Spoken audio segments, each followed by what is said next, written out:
바울의 설교가 지금 계속되고 있는 것이죠.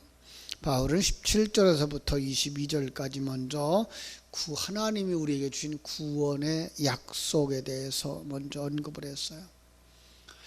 이스라엘 백성들의 출애굽을 이야기하고요, 광야 40년을 거쳐서 가나안 족속을 하나님이 멸하시고 그들 땅을 하나님이 주신 것을 이야기하며, 또 사울 왕을 거쳐서 다윗 왕에게 이르기까지의 과정을, 그리고 그 언약이 어떻게 성취되었는가를 예수님을 통해서 우리에게 보여주었습니다. 그런데 우리가 예수를 알지 못하고 죽였다. 그러나 예수는 죽음으로 끝나지 아니하고 부활하셨다. 바로 우리가 그 증인들이라 이렇게 선포를 합니다. 바울이 전하는 게 뭡니까? 바울이 전하는 건 예수 그리스도입니다. 그러면서 이제 시편 2편 7절을 인용하고 또 16편 10절을 인용하고 이사야 53장 3절을 언급하면서 조상들에게 하셨던 하나님의 약속, 하나님의 언약이 무엇인지를 그 이제 유대인들과 하나님을 경외하는 자들에게 다시 설명하고 있는 것입니다. 우리 32절부터 다시 보겠습니다. 우리도 조상들에게 주신 약속을 너희에게 전파하노니. 23절에서 연결되어지는 부분이죠. 23절에서 언급한 하나님의 약속을 다시 반복합니다. 여기 약속이라는 것은 1차적으로 예수 그리스도를 통해서 성취되어지는 것이죠. 그죠? 예수 그리스도의 출현, 그 예수 그리스도의 사역, 예수 그리스도의 죽음과 부활까지 포함되어지는 것입니다. 따라서 바울은 자신이 선포하는 복음이 새로운 것이 아니다, 더 나아가서 이단적인 것이 아니다, 유대인들이 믿는 그 하나님과 그 하나님의 약속이 성취된 소식이다라고 강조하고 있는 거예요. 여러분, 우리의 신앙은 바로 여기에 있습니다. 구약시대에 약속했던 것들이 성취되어지고 또 약속된 것들이 성취되어지는 이걸 보면서 뭘 보는 거예요? 아, 하나님의 약속은 신실하게 성취되어지는구나. 그 약속이 예수 그리스도 2000년 전에 예수에게서 끝나는 것이 아니라 오늘 우리에게도 그대로 성취되어지고 있는 것이구나. 여기까지 가셔야 돼요. 다른 사람들이요, 구약의 예언이 신약에 와서 예수 그리스도에게서 성취되어졌다, 여기로 끝난단 말이에요. 그래서 우리는 그 예수를 믿으면 산다 이러고 있다고요. 아니요, 우리에게까지 그 언약은 성취되어지고 있는 것을 보셔야만 우리가 예수처럼 살아갈 수 있는 거예요.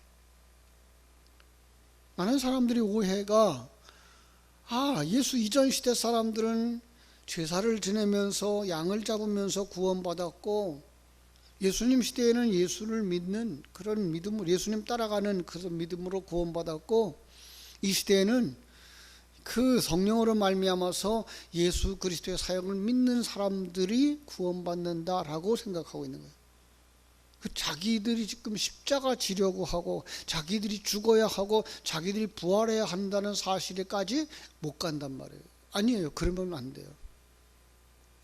우리는 그 약속들이 1차적으로 예수 그리스도에게 성취되어졌지만, 더 정확히 얘기하면 오늘 우리들에게 성취되어지고 있다라고 하는 것을 보셔야 되는 거죠. 그죠? 자, 그런데 이 설교를 안타까운 것은요, 도무지 못 알아듣는다 이렇게 얘기를 해요. 하나님의 은혜가 아니면 우리 예수 못 믿는다는 거예요. 하나님의 역사가 아니면 우리는 뭐 같아요? 마른 뼈들과 같은 존재라는 거죠. 참 우리가 이걸 잘 이해를 못해요. 멀쩡하게 살아있는 사람을 갖다가 마른 뼈라니, 멀쩡하게 눈 뜨고 보는 사람들 갖다 소경이라니. 그런데 성경은 이걸 영적으로 보고 있는 거예요. 영적으로. 하늘 생명이 조금도 없더라, 그러면 뭐예요? 이 마른 뼈인 거예요. 그게 죽은 자인 거예요. 하나님이 함께 하고 계신 거, 하나님이 일하고 계시는 걸 보지 못하더라, 이게 소경인 거예요. 성도들의 삶 속에 하나님이 일하고 계신데 불구하고 그걸 보지 못하고 느끼지 못하더라. 뭐예요? 문둥병자인 거예요. 그래서 예수님이 병든 자들, 많은 병자들을 고치십니다마는 그 속에서 특별히 사건들을 인용할 때마다 소경이 눈을 뜨는 사건을 인용하시고, 그렇죠? 안전병이가 일어나는 사건을 인용하시고 기록하시고, 문둥병자가 낫는 사건들을 기록한단 말이에요. 이걸 통해서 뭘 보라고요? 지금 우리가 눈 뜨고 있는 과정이고, 우리가 그 감각이 살아나고 있는 과정이고, 우리가 그 죽었던 마른 뼈 같은 인생들이 이제 들어맞아 가는 과정이라는 거죠. 여러분, 우리는요, 구원에 대해서 너무 일차적인 생각을 가지고 있어요. 아, 나 예수 믿었어, 구원받았어, 이게 완성된 줄 알고 있다고요. 아니요, 그 구원은 완성이라고 말할 수 있는 이유는 이건 하늘나라 생명이기 때문에 실패하지 않아요. 그러나 그 사람이 정말 구원받은 사람이라면 그의 일생을 통해서 그 구원이 완전히 이루어져서 정말 하나님과 내가 하나 되어지는 과정 속으로 들어가고, 하나님이 일하시는 것을 믿고 자신을 맡기는 순종의 자리로 들어갈 수 있는 것이죠. 그런데 이걸 하나님이 은혜 입혀주지 않으시면 아무도 알지 못하는 거예요. 그래서 오늘 그 41절에도 그렇게 말씀하시죠. 보라, 멸시하는 사람들아, 너희는 놀라고 멸망하라. 내가 너희 때를 당하여 한 일을 행할 것이니 사람이 너희에게 알려줄지라도 도무지 믿지 못할 일이라. 이거는 이사야 선지자에게 주셨던 말씀이기도 하시죠. 이사야가 하나님 앞에 은혜를 읽고 하나님이 탄식하는 소리가 들려요. 내가 누구를 보내며 누가 우리를 위하여 갈고. 이사야가 소원을 합니다. 제가 여기 있나이다, 나를 보내소서. 그때 하나님이 가서 전해라. 그런데 저들이 듣기는 들어도 깨닫지 못하고 보기는 보아도 알지 못하리라. 영접지 아니한다는 거예요. 이 믿음 안에 들어오지 못한다는 거예요. 그런데 정말 그렇게 아무 일도 일어나지 않았나요? 아니요. 설교자들이 설교를 하는 동안에 기적이 일어나는 거예요. 믿음의 사람으로 서고, 눈뜬 사람으로 서고, 감각 있는 사람으로 서는 거예요. 그러면 우리 보고 뭐 하라는 거예요? 하나님이 하셨구나로 알라는 거죠. 아, 하나님이 하셨구나. 여러분, 우리 속에 생명이 있어요. 우리 속에 정말 하나님이 나와 함께 하시는 것이 믿어져요. 하늘나라의 소망이 생겨져요. 누가 하신 거예요? 하나님이 하셨구나. 아, 하나님이 하셨구나. 그걸 갖다 뭐라 그래요? 시편 2편에서는 너는 내 아들이라, 이렇게 말씀하는 거예요. 이 시편 2편 8절을 33절에서 기록하고 있는데요, 이스라엘 사회에서 왕 되어질 때, 대관식 때에 사용했던 시라 그래요. 이스라엘 왕이 기름 부음을 받을 때 그 왕이 하나님으로부터 다시 태어나 하나님과 부자 관계를 맺는다고 하는 의미를 가지고 이 시를 낭송했다는 거죠. 그래서 이스라엘 백성들의 그 왕 속에는 항상 나는 하나님의 백성이야 라고 하는, 하나님의 자녀야 라고 하는 그러한 자각이 있었던 거죠. 근데 이게 중국에까지 있더라고요. 중국에도 왕들은 자기는 하늘의 아들이라는 사상을 가지고 있어요. 천자의 개념이죠. 하늘 천자, 아들 자자. 그래서 제가 창세기 6장에 나오는 하나님의 아들들이 여자들을 취했다라고 하는 말을 할 때 이 자칭 하나님의 아들들이라는 말을 썼던 것도 바로 그것이죠. 이 세상에 살아가는 모든 사람들이 자기가 왕이라고 생각하고 살아간다는 거예요.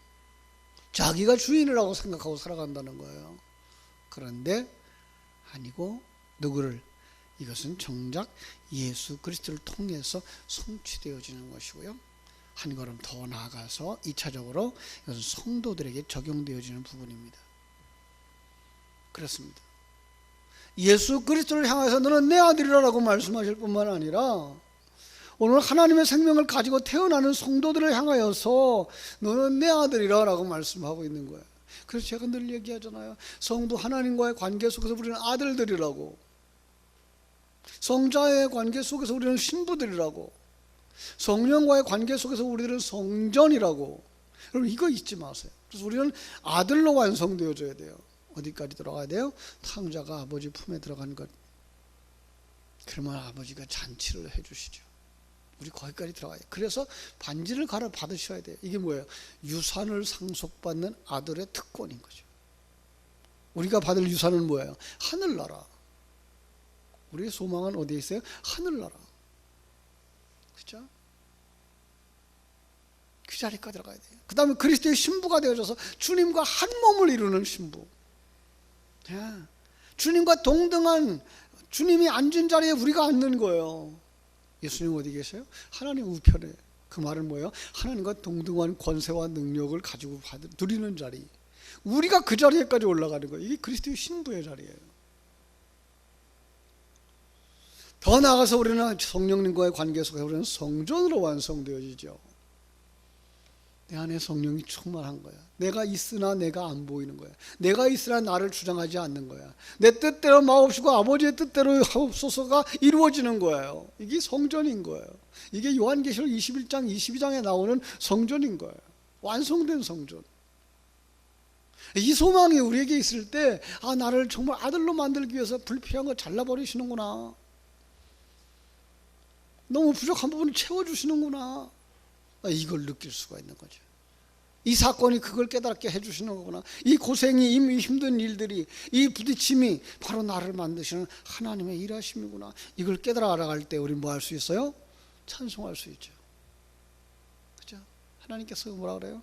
너는 내 아들이라 오늘날 내가 너를 낳도다. 여러분 이제 우리가 하나님의 아들이라고 하는 이 사실을, 하나님의 은혜로 말미암아 내가 태어나고 있다는 사실을 믿고 나갈 때 하나님께서 정말 나를 재창조하는 과정 속에 있구나. 그 과정이 뭐예요? 십자가의 죽음이라고요. 그리고 부활이라고요. 그래서 지금 성경이 계속해서 그 얘기를 하고 있는 거예요. 다윗은 죽어서 썩었지만은 예수 그리스도는 썩지 아니하고 부활하셨다라고 이야기를 하고 있는 거죠. 그렇죠? 자, 시편 16편 10절에서 이렇게 인용을 하죠. 이는 주께서 내 영혼을 수월해 버리지 아니하시며 주의 거룩한 자를 멸망시키지 아니하실 것이라. 누구를? 예수 그리스도를. 누구를? 성도들을. 누구를? 여러분과 나를. 그죠? 죽음에 내던지지 않는다고요. 지옥에 내던지지 않는다고요. 우리를 반드시 구원해 주실 줄로 믿습니다. 유대인들이 가지고 있었던 그 다윗에 대한 신앙을 다시 한번 불러일으키면서 36절은 그렇게 얘기를 하는 거예요. 다윗은 당시에 하나님의 뜻을 따라 섬기다가 잠들어서 그 조상들과 함께 묻혀서 썩음을 당하였으나 하나님께서 살리신 이는 썩음을 당하지 아니하였나니. 여기다가 이제 그들이 존경하던 다윗을 기억하게 하고 다윗에게 주신 약속을 기억하게 하고 그 약속이 성취되어진 예수 그리스도를 그들 속에다가 막 심어주는 거예요. 그 예수에 대한 거부 반응을 제거하고 있는 거죠. 그렇죠? 그래서 38절은 이렇게 말하고 있는 거예요. 그러므로 형제들아 너희가 알 것은 이 사람을 힘입어 죄 사함을 너희에게 전하는 이것이며. 그렇죠? 이 사람 예수를 힘입어 죄 사함을 받는다는 거예요. 이것이 너에게 전하는 것이라고 말씀하는 거예요. 상당한 도전이죠.